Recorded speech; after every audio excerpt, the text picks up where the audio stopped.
Hi, I'm Kay, and welcome back to iMusician Show. Today, we're diving into another exciting topic for independent musicians, namely music festivals. If you're an artist and you want to know how to get on festivals, this video is for you. So, without further ado, let's get into it. If you guys want to learn more, please check our website iMusician.pro and see the article on how to get booked at music festivals. Getting booked on a festival is one of the best ways to get your music out there. However, many independent musicians wonder how to get on festivals in the first place, or even how to get prepared. Today, we're helping you to get you on your first music festival.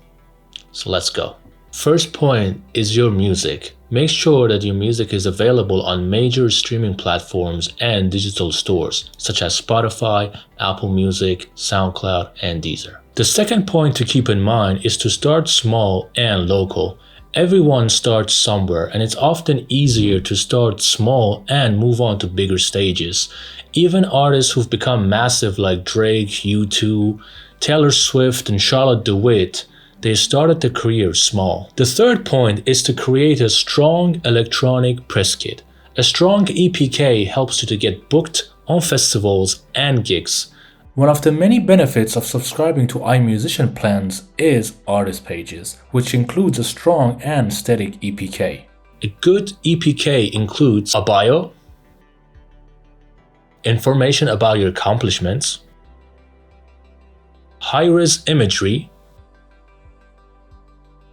website, if available of course, tour history or an upcoming tour schedule, if available, a selection of press releases, if you have some, social media links, contact details,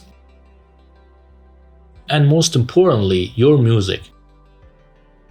So if you guys are keen on joining iMusician, you can use this code down below to get 10% off on your music distribution. Point 4 is to master your social media marketing. What matters is that you make your music online and put effort into establishing a consistent online presence and build a community who's excited about you. Hopefully they jump at the first opportunity to see you perform live. The fifth point is booking agent. As dreamy as it may sound, getting a booking agent is quite difficult, especially if you're starting your career.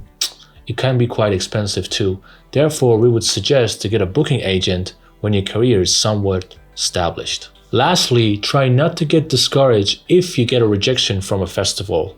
Remember, failure is always part of success. And with that, our show today comes to its end. I hope this video will help you to get booked on your first festival. And please share your experience with us down in the comment section. And please go and check out other videos and subscribe to our channel. I'll see you guys. Ciao.